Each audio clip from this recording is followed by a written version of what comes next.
I like Psycho Sorcerer. I like Joe. But he opened the door for me to give him a hard time when he started talking smack about me with his sock puppet. I'm telling you, that is 100% the best lesson on depolarization you can ever have.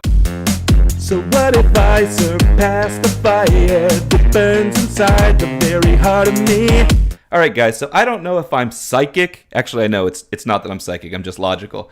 But I saw that Frater Xavier made a mailbag video titled Mind and Magic Mailbag Smartass Edition with this picture over here of a donkey or jackass, right, on the front. And without even watching it, I went, he's going to mention me in this video. I know it. I know I'm going to be in this video. I listened to the video, and lo and behold, I was right. I'm in this video. Now, a little backstory on why this thought process actually happened to me. Mind and Magic, Frater Xavier, he creates his videos and he puts them on Patreon first. It takes 3 months for them to get out onto YouTube. So if you're not subscribed to him on Patreon, it takes another 3 months before you see it. So anything you see on YouTube, you're seeing 3 months ago what he said. And around November, we did a little thing on this channel where we made fun of the fact that Frater Xavier said he was anti-pickle in one of his videos. And she's like, okay, but she knows that I can't stand pickles. And if you're someone who does, then we can't be friends. Now, it's important to note that I'm pretty sure he was giving me a light ribbing when he did that in the first place. So this is just a slight back and forth thing that me and Frater do as like kind of a fun brotherly love type of thing. Or at least that's how I like to think of it. It's like when two brothers like are a little bit like throw a little shade, but it's just like for fun. So I said back then, hey, everybody, why don't we go post on his page about how he's anti-pickle and how he should start being nicer to pickles, right? So since this is from 3 months ago, and actually it's a month ago now that he put it on YouTube, but I've been super busy, so I haven't been able to actually respond here online until now. But I saw it a month ago. But the timing seemed right. I was like, this would have been from like November, December. That's when we went over there and like everybody posted stuff about pickles. So I thought it'd be about that. Now, he does not mention the pickle thing in here. But that's why when I saw Smartass Edition, I was like, the time is right. I got to be in here. And I was in here, but not about that. So I'm going to play what he says about me, and then we're going to talk about it, just like any other time he brings me up. Because I feel like when he brings me up, it's an invitation for me to bring him up. Oh, no need to think hard on it. Just go ahead and ask Psycho Sorcerer, YouTube channel. I guess technically Real Trending Futures is who brought me up because he's reading his thing. So he says, just go ahead and ask like Psycho Sorcerer. I don't know what we're talking about specifically. It's a video called Quitting Magic that he had responded to. So I guess this is about how back in the day I quit magic. Although I'm not sure how long ago this was, if these people know that I also went back into it later, but we'll get into that. Let's go back a little bit. Psycho Sorcerer, YouTube channel name of an ex-magician influencer you could find by searching his name, and you'll find his last video on why he quit after years and years.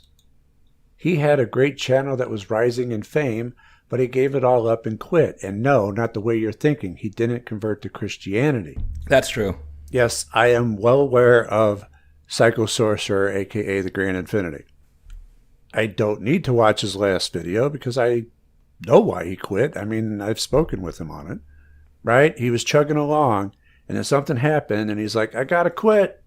So he got freaked out, he quit, and then he started some weird, bizarre puppet show. Reggie.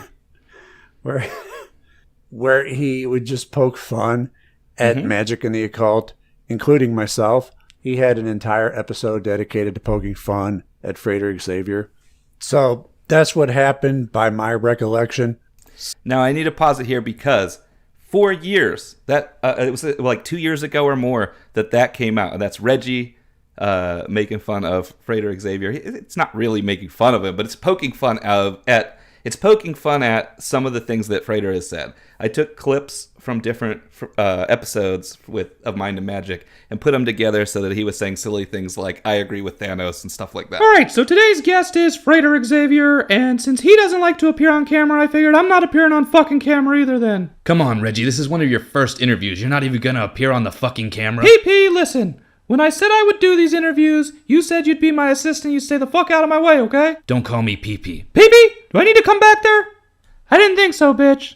Frater Xavier, sorry you had to hear all that. All right, it's been a while. It sure has, buddy. I think it's been since Bohemian Grove since we've seen each other. You were never at Bohemian Grove, Reggie. Pee-pee, I'm talking to Frater Xavier right now, and yes, I was. Reptilians have always had a good presence there. And I'm as reptilian as they get. Or amphibious, at least. I don't know. How do you not know? Shut the fuck up, Pee-pee! Sorry about that, Frater Xavier. He doesn't know how to shut the fuck up and let the host do his job. But, anyway, Frater Xavier from Mind and Magic Channel. Anything you'd like to introduce before we get started here?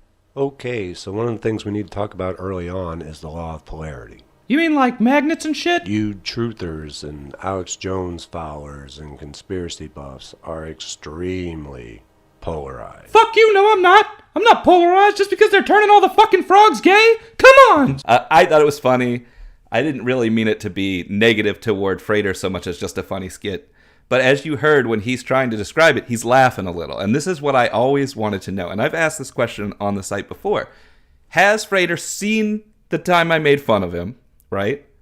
And what does he think about it? Is he as depolarized as he says he is? Can he see it as both humorous and a little bit of a ribbing and just kind of be like, whatever, right? I've wondered this for so long. And just like with the magic Frater Xavier talks about, I only stopped wondering what he thought about that when we did the pickle thing back in November. I finally was like, you know what? He's never going to mention Reggie making fun of him in that one video. It's never going to come up on his channel. There's no reason 2 years later for him to bring it up. So I'm going to stop worrying about whether he took it to heart and got offended by it or whether he found it funny, because I have no idea. I was like, I wanted to know that, but I was like, you know what, I'll just give up on worrying about that. He's probably never seen it. He probably doesn't even know I have a new channel. There's no way he's ever going to mention this. But maybe he'll notice the pickle thing. So I sent him the pickle stuff. We all did the pickle thing. So here you have exactly what Frater Xavier teaches, which is that when you stop waiting for a result, it happens. So I finally stopped wondering what he thinks about this. And then he brings it the hell up. So I was like, okay, well, point Frater Xavier for his method. But let's hear what he actually thought about it. This is what I've waited for a long time. Let's hear what he thought of the Reggie the Puppet video making fun of him. Some people just can't hack it in this business, man. I like Sorcerer. I like Joe. But you hear that? He likes me. But he opened the door for me to give him a hard time when he started talking smack about me with his sock puppet. I'm still looking for hidden links in the description. That's it. That's the whole thing with me. But you know what? This says so much. So much. And it's exactly what I had always kind of hoped was the way he'd take it. So let's listen He again. opened the door for me to give him a hard time. I did, see? I started the thing that was like, we're going to rib each other a little. But to me, it's like how two people that kind of like each other, like pick on each other a little. But he takes it that way. Listen to this. Listen, let's go back a little bit. Episode dedicated to poking fun at Frater Xavier. Right. So that's what happened by my recollection. Some people just can't hack it in this business, man. He's poking fun at me. I like Sorcerer. But he likes me. I like me. Joe. But he opened the door for me to give him a hard time. Which I did. When he started talking smack about me with his sock puppet.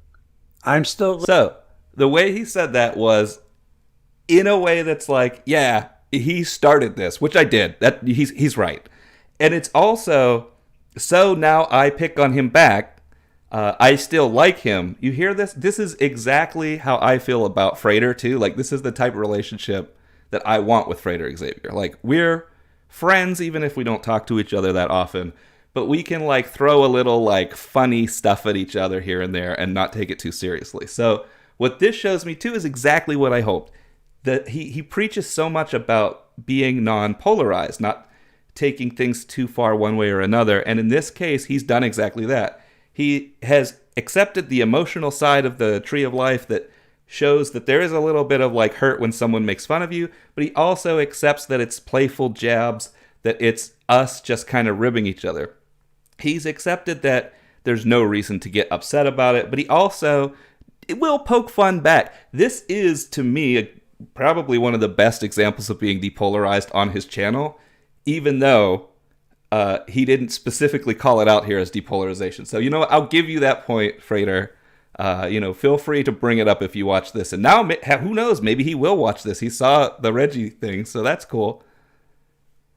So honestly, I couldn't be happier with that. That's 100% the way that I wanted to hear that Frater had taken it. And some of you guys who've seen some of my live stuff before know that the Reggie thing, the Reggie video had a couple of aspects to it. One thing is that I wanted to see if he reacted in this exact way. Because to me, that means that he's been authentic all along. But if he blew up, then I was going to start a whole thing about how he wasn't depolarized. So he dodged that bullet for sure. But he didn't even just dodge it. He just proves that he's exactly who he says he is. And for the most part, I find most of the stuff on Mind and Magic channel really useful. I don't necessarily agree with Frater on any time he gets into politics, but that has nothing to do with what he's teaching. So that's always going to be the case anytime anyone delves into any politics. And I have people in my family I don't agree with politics, so that doesn't stop me from liking a person or getting along with them either. There's one thing he talks about where he kind of expresses that people need to take responsibility for themselves and their wealth and things like that. And I agree with that to a point, but I do feel like there's some danger with some people taking that too far as to say that anyone who's in any circumstance is responsible for that circumstance themselves, and I don't think that's true. However, I haven't really heard him do that. I just know other people who say some of the stuff he says do that. So it's not really a gripe with him. It's just one of those things where every time he brings that up, I'm like, yeah, but there's caveats. But I feel like, again, the depolarized thing, if he's practicing what he preaches, he recognizes that there is nuance, but he's saying like 90% of the time, do this to improve yourself. Like, okay, I can get behind that. And then the only other thing I've ever really had a gripe with on his channel is some of the testimonials he shares will be for magic and things that have happened to people that he hasn't himself done. And I personally was always cautious about that on my old channel because I felt like if I hadn't done something, I couldn't verify that what was being sent to me was true. So I get a little iffy with some of the testimonials. Not all of them. Anytime it's a testimonial, it's like I used his process and I got this and that and it matches up with his result. That's cool. That's good. But once in a while, I think there was one on there where they were like, I cured cancer with it or something. I'm like, I have not seen proof for that in magic. Like, I don't want to burst anyone's bubble. I haven't known it to work that way. And earlier videos from Frater Xavier have even like very explicitly stated, you can do this and try it, but definitely go to doctors and things. He's always been very cautious to say like, that's not how I've used it. You know, I'm not going to say it doesn't work, but don't rely 100% on it, which I appreciate. So when he used those examples, I'm like, yeah, I get it. You're just trying to show, you know, he didn't say it. He's sharing what someone else said, but I'm like, I don't know. That strikes me a little funny. But again, I can overlook all of that. Outside of those small quips, small quibbles, I don't actually have any problems with the Mind the Magic channel, and I like Frater Xavier. I'm subscribed to him, obviously. That's why I hear this stuff. I used to give to his Patreon before I was in the situation I'm in now, where I'm working toward getting a new job and a whole new career. My career change and going back to school kind of stopped me from doing as much charity as I used to do.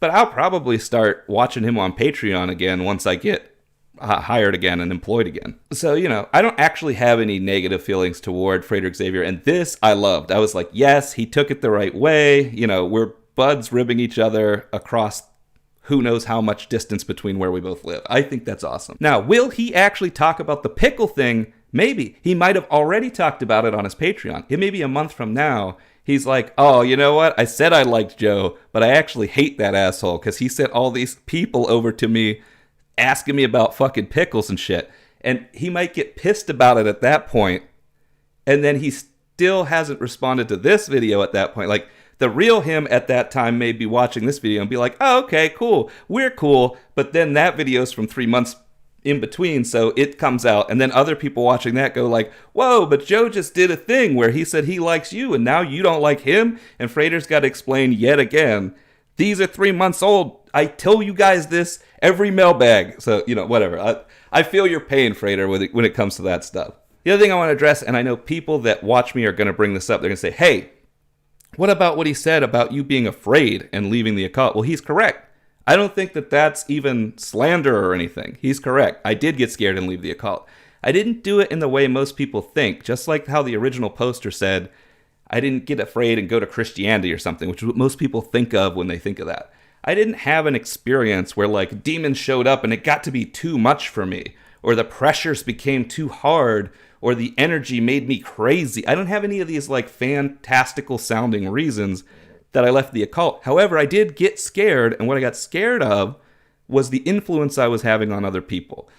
I had a few people, and I've talked about this before, so I'm probably a broken record for some of you. I had a few people that came to me and said that they had tried several of my methods and they had ended up in insane asylums. And this wasn't like some BS posting. This happened for real. I ignored the hundreds of people who said that I had helped them get through depression and other things with some of my methods, and focused on the fact that I was responsible for these few, that their situation put them in a worse place. But at the same time, I was dealing with uncovering certain aspects of my practice from back then, which had delusional elements in it. And anyone who's followed this channel for a while knows that I got so... I threw the baby out with the bathwater at that time because I got so hung up on, if some of it's delusion, how can I trust any of it? And threw all of it away for years. Became an atheist, that sort of thing. And I think the video that the original poster was talking about is even talking about an old video on my channel where I came out and said, here's why I actually left, and explained all that. But at that time, I was still an atheist. A year and a half ago, I got back into it because I had some experiences that showed me I had thrown the baby out with the bathwater. So now I am practicing again. I'm a practitioner. I'm an occultist, as they would say. But I don't teach it because I figured out the thing that worries me and makes me afraid is teaching it when I'm not sure which parts of my practice are true and which parts are my mind. Because part of the practice and part of the work is sorting that out and fixing that within the self. So I feel like I'm not at a point where I can teach it now, which is why I don't talk about it a ton. I talk about it like in the periphery a bit. I'm not someone who's going to teach it to people. So I am afraid to teach it, and I'm afraid to teach it because I'm afraid of the negative repercussions if I teach something incorrectly. This is a problem in myself. It's a confidence issue, that sort of thing. I also was afraid at the time of how much of it was delusion because I hadn't figured that out yet. I had peered into this realization that some of my earlier work had relied purely on fantasy going on in my mind. And you can go into my old videos. They're in my playlist if you want to see the old stuff that was happening. But I ended up doing an entire process where I had to collect what some people would call soul fragments, other people would call split parts of your mind, and put myself back together because of trauma from my past. And I realized that a lot of the spirits and other things that I thought I had dealt with were actually just my trauma playing out in a sort of hallucinogenic experience. So at the time where I finally got my shit together, I was like, so what was real and what was illusion and I was caught up on the like physicality of it. And all of that was just too much for me. That's the pressure he's talking about. That's the fear. So he is 100% right in saying like, I got too much pressure with what was happening. I got afraid of the responsibility and what I had done and what it could cause to other people, and I closed the channel down. So he's 100% right in what he's saying. So if you listen to that and you're like, Frater, what? You're saying he's afraid? He's right. I don't have nothing he said was false. So that's correct. I'm not afraid now to be back into it, so the personal part of it is there, but I'm still not in any hurry to rush into teaching anything on it because I don't think it's my place to be a teacher. I think for me, it just needs to be my personal practice. I can do videos on other stuff. I can bring up stuff about it that I learn, but it's not my job to guide people. I just don't feel, I think I have enough skeletons in my closet that I have to work out that I'm not someone who feels like I should be leading everybody else to the promised land. So if you listen to it again, he's got it exactly right. I don't need to watch his last video because I know why he quit. I mean, I've spoken with him on it. Right? He was chugging along, and then something happened, and he's like, I gotta quit. So he got freaked out, he quit, and then he started some weird, bizarre puppet show. I absolutely did. It was great. Where he would just poke fun at magic and the occult, including myself. He had an entire episode dedicated to poking fun at Frater Xavier. So that's what happened by my recollection. Some people just can't hack it in this business, man. You know, I like Sorcerer. I like Joe. But he opened the door for me to give him a hard time when he started talking smack about me with his sock puppet. I'm telling you, that is 100% the best lesson on depolarization you can ever have. So thank you, Frater Xavier, for finally getting back to me once I let go of the expectation of results and allowed you to respond to me. I don't know if I'm half joking that it worked the way you say magic works, or if I'm 100% convinced that that shit just happens. But either way, impressed. Love the way you responded. Look forward to maybe talking to you more. I don't know. Maybe this is where it's time for me to actually send him a friend invite or something on Facebook or something. I used to talk to Frater in Twitter back when I had my Twitter. But my Twitter, I took that away when I got rid of the channel because it was a channel Twitter. So I actually lost all my contact with Frater. Maybe it's time to re-up my contact with Frater. Maybe that's it. But I don't even know what I'd say other than like, hey man, you're cool. He's like, yeah, I like you too. I'm gonna poke fun at you in this video and then like tell me what you think or whatever. Like, I don't have questions. So I always feel like everybody who friends Frater friends him to ask him questions. I don't really have questions. I just like him. I guess I just friend request him and then like click like to stuff he posts like I do with other people. I don't know. Could happen.